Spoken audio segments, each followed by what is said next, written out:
Well, the history of the center, I guess the Lions Club had offered the building to the community center many years ago, and so the community center has been running it ever since. And we have many programs that we offer children, all age groups, from pre-K the whole way up to 12th grade. We're currently working with kids in the pre-K to 3rd grade with an indoor soccer program that we have. And we're doing track and field registrations, and that covers 3rd grade through, I believe, 9th grade. Okay. So there's a lot here to offer all the kids in the community, and they take anybody from all around Mount Union, Juniata Valley, anywhere in Huntingdon. So it really is almost a county thing now, whereas before, I think when I was in school in the 60s and 70s, it was primarily for Huntingdon kids? Yes, I believe so. That's how I understand it. Okay. We don't turn away any kids because that's what this is all about. The community center is about the kids, and our executive director, Ted Arndt, makes sure that all kids get to participate, and that's our philosophy. I told Ted recently, as I saw him, that he was sort of like the surrogate father in Huntingdon because he raised a lot of kids at the Huntingdon Community Center. Let's talk first of all about the specific location of the original center. And you say that building was donated by the Lions probably back in the 30s or 40s, I'm thinking? Yes. Okay. Now, having said that, Ted hasn't been here that long, folks, but he's been here a long time because I'm 62, and he was here when I was a kid. Now, having said that, back in those days, we had community dances for the kids. We had roller skating. We had, of course, the bitty basketball leagues, the senior leagues. I guess some of that stuff still continues to this day, correct? Yes, that is true. Okay. Now, we don't do the dances anymore, but we have roller skating on Friday nights from November to April. So we're wrapping up this season of roller skating. And, you know, we're trying to get more programs in place to offer. We have the William Smith building as well, right? That we'd like to open up for use to the public as well. Now, you have a gymnasium there because they knocked down the actual school, but it left the cafeteria, I believe. They did. They turned that into a gymnasium. It's a really nice facility for that. And they just recently fixed up the kitchen area, okay, so that they can hopefully open it up to have community meals. Really? Yes. That's cool. Now, listen, I'm probably dated here, but at one time, Portland Avenue Gym was a part of the community center as well. That's where Du Bois Community College is. Do they do anything there any longer? They do. We have the gymnastics program is run there, and we also have a volleyball program occasionally that goes in there and uses the facility for that. All right. Here we are in the month of March, the end of month of March, going into April. But you have other locations outside, which, to my surprise, would be Detweiler Park as well, right? Yes, that's correct. Okay. Now, what kind of programs do you have there? We hold our T-ball programs, softball, and our...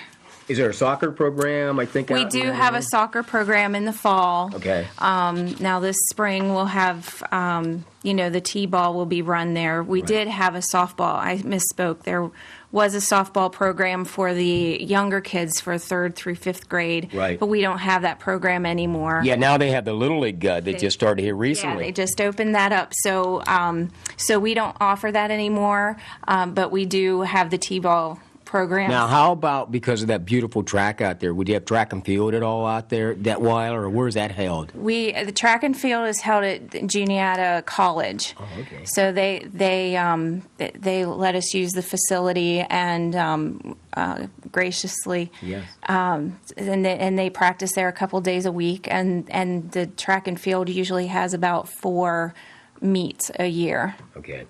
Just for the sake of the listeners who are tuning in from outside of Huntingdon, not familiar with the Huntingdon Community Center, Ted Arndt is the executive director. There is also a board of people in the community that actually operate the centers, from a financial standpoint or making some kind of plans, that type of thing? Yes, we have a board of about 19 people, and they sit on various committees, and they make sure that the center runs smoothly. Okay.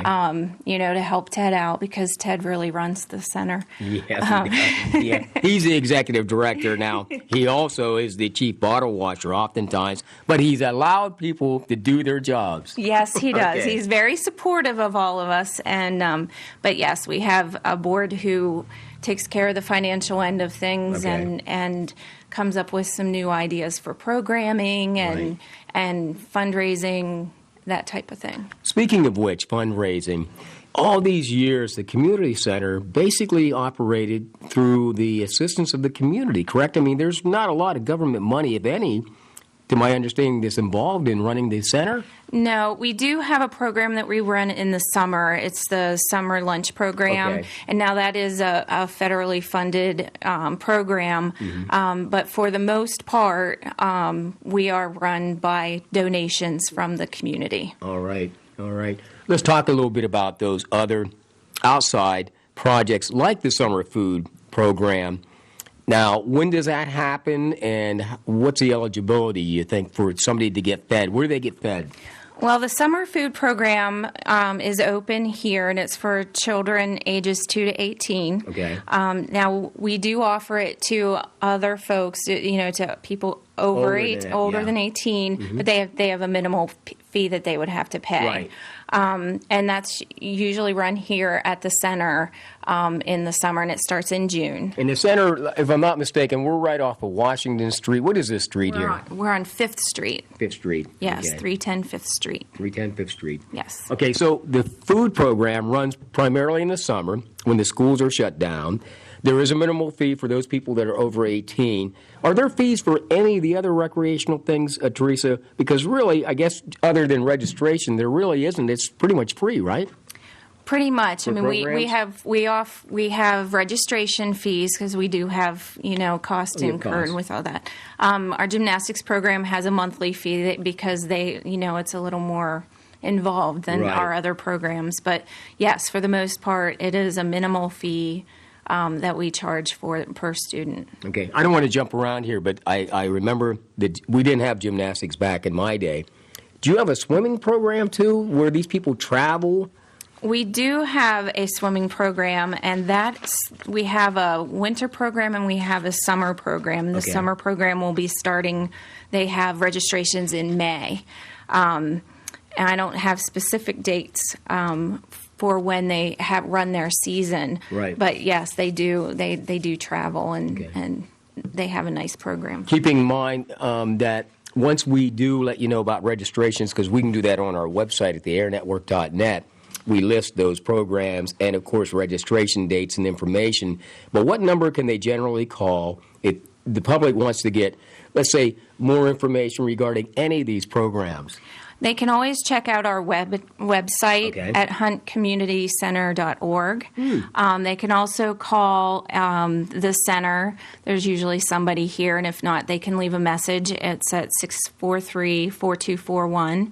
And you can also email me at huntingdoncommunitycenter@gmail.com. Fantastic. Speaking of which, there's an educational component to the community center as well, where you've kind of integrated and created synergies with maybe the college or some other people? Yes, we work with Juniata College. We have students come in and run the program, the after-school program. Okay. And that runs according to Juniata College's schedule. And the kids come in from 4 to 6, Monday through Thursday, during the Juniata College school day. Yeah. Or school year.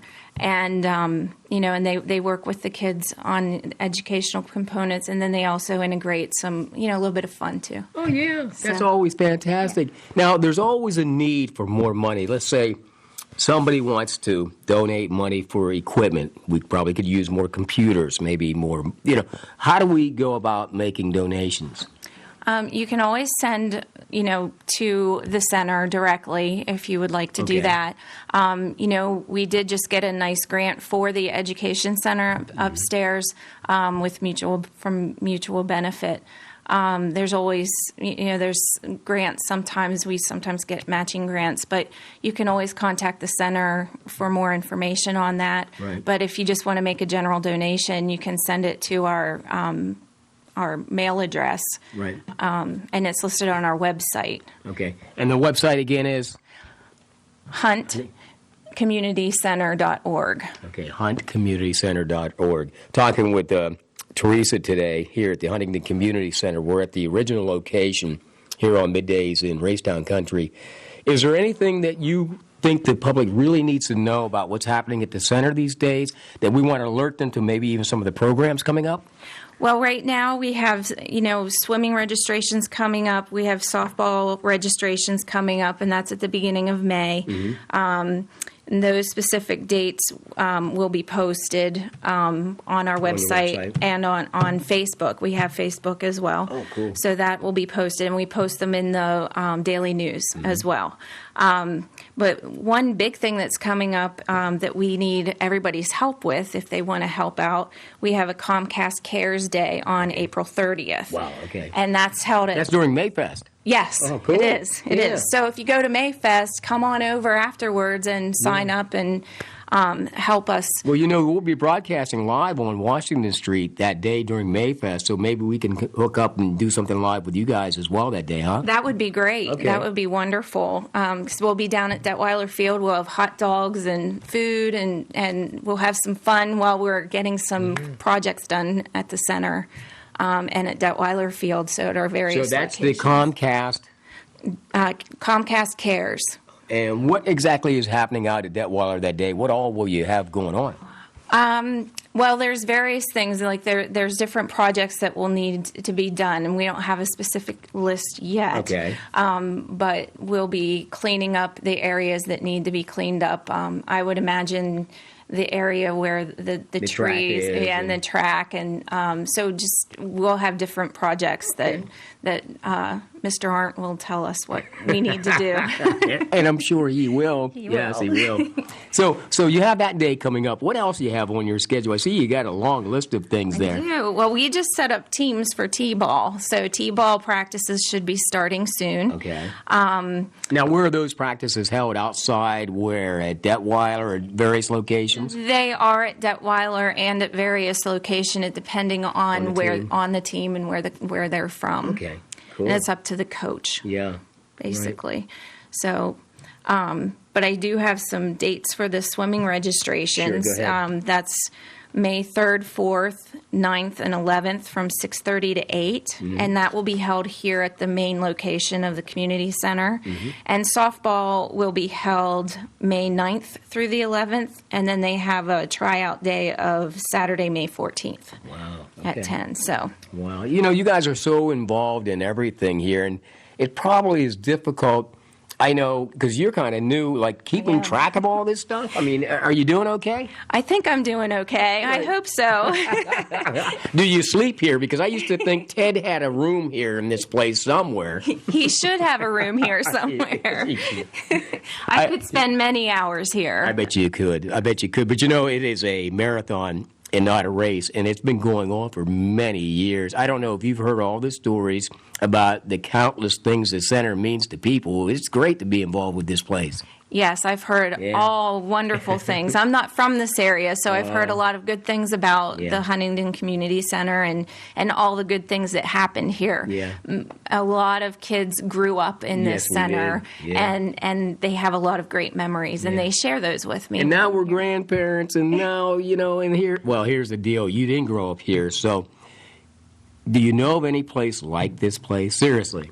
No, I don't. You don't? I don't. I mean, no. this would be the boys' club in Brooklyn, New York. This would be the girls' club probably in Syracuse or, but in small-town America, they just don't have places like the community center. They don't. I mean, the only thing close to it would be a YMCA. Exactly. But I don't think that that's even... I don't even think the programs that you offer could be offered at a YMCA, seriously. Ted has got a lot of support with the community getting people involved in this place. It's incredible. It's crazy. It's still here 50 years after I left. And thankfully, we have the volunteer base to do it. And Yeah. if it weren't for the community members Right. and the volunteers that help us get these programs in place, many of the people who run these programs, Yeah. they're They grew up. volunteers. And they probably grew up in here. They did, and so we're very grateful for those people who want to give back to the community center that was there for them. Oh, yeah.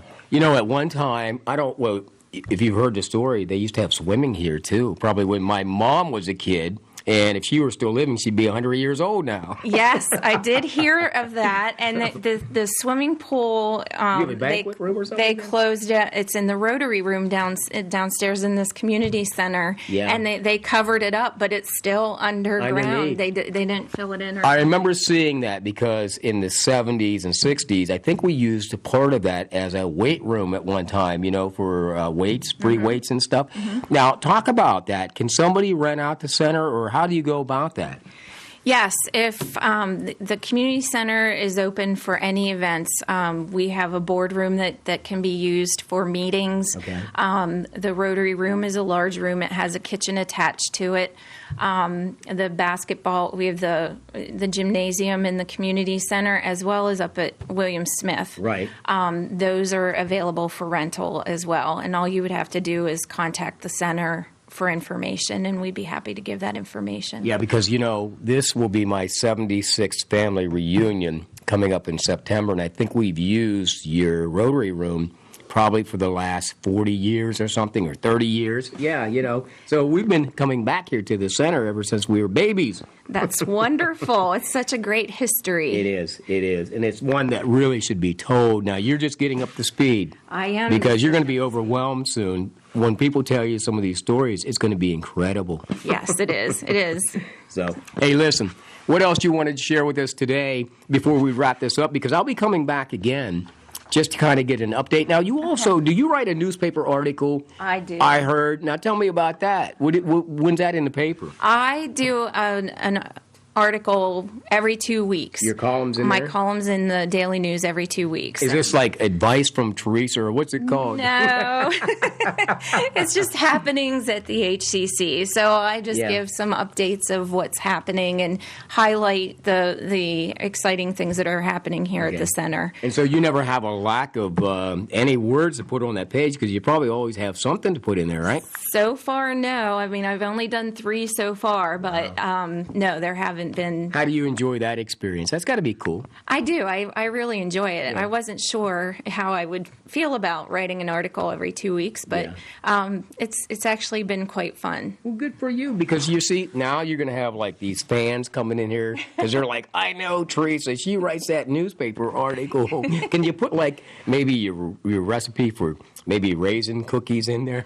Sure, we could do whatever. Yeah. Hey, speaking of the community, before I wrap things up, they have these quilting shows and other events down here that I've been hearing about for years. Tell us about that. Actually, we do have, that's one thing I missed. They do have the Red Bud Society has their quilt show here at the end of April. That'll be on Mayfest, I think, too, or around that It ends time? on Mayfest. It starts Thursday. I believe it's the 27th. I'm not exactly sure of the That's all exact right. date, but We'll figure it out. But It'll yes, be on your website. Yes, and it is on the website, and it's also in my newspaper article, so you can always check that for dates and information on the programs. But yes, they will be here, and that's been an annual event for quite a while. So, and there are several things that are like annual events, that have occurred over the years, and really. The community spot is the Huntingdon Community Center. It's a place where people just gather, from all walks of life. that is true. Yes. Seriously. Yes. And we have kids here on the nights that we have open gyms from 6 to 9, and we have kids of all ages that come in and just shoot some hoops or hang out down in the game room, and they just have a really good time, and it's their haven. The community center, I don't know if Ted ever told you these stories about the bands we had back in the 60s and 70s, because that's when I grew up. There were a lot of lives changed here because of the community center. Now, having said that, a lot of guys met their wives here. I might have been 12. If I'd have hung out and been patient, Theresa, I'd have probably met my wife here. But I decided, no, I was leaving town at 18.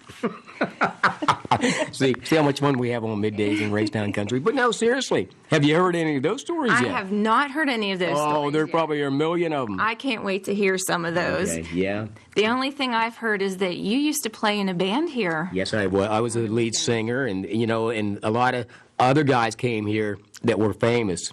I wasn't, but they were. You know what I mean? So this has a rich history, this place. It really does. Yeah. So what were some of the big names that used to come here? Well, we had groups like Steel Pierre.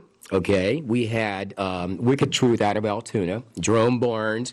You know, Dick DeAndre, who was like the king of radio, he used to do shows here at one time. Now, having said that, Tony Nabosny, who is a guy I grew up with, he came down to the center all the time. Curtis Wright, you ever hear that name? He's big in Nashville. He started here at the center, too. That's great. Yeah. Yeah, that's wonderful. And I think there are very few of us in jail. And so the center worked well for a lot of us. And that's what counts. It does. And that's the important thing, is that there's a place for you to go and stay out of trouble. And it was. And it was a safe haven, too. So we appreciate everything you do, Theresa, but more importantly, what everybody in the community does and the community center. So thank you. You're welcome. Now, we're going to be talking again soon, so make sure you make me a list. Well, I'll go to your website, but then I'll kind of edge you on and say, what do you got new going on, Theresa? How's that? That sounds great. I'll be happy to share that.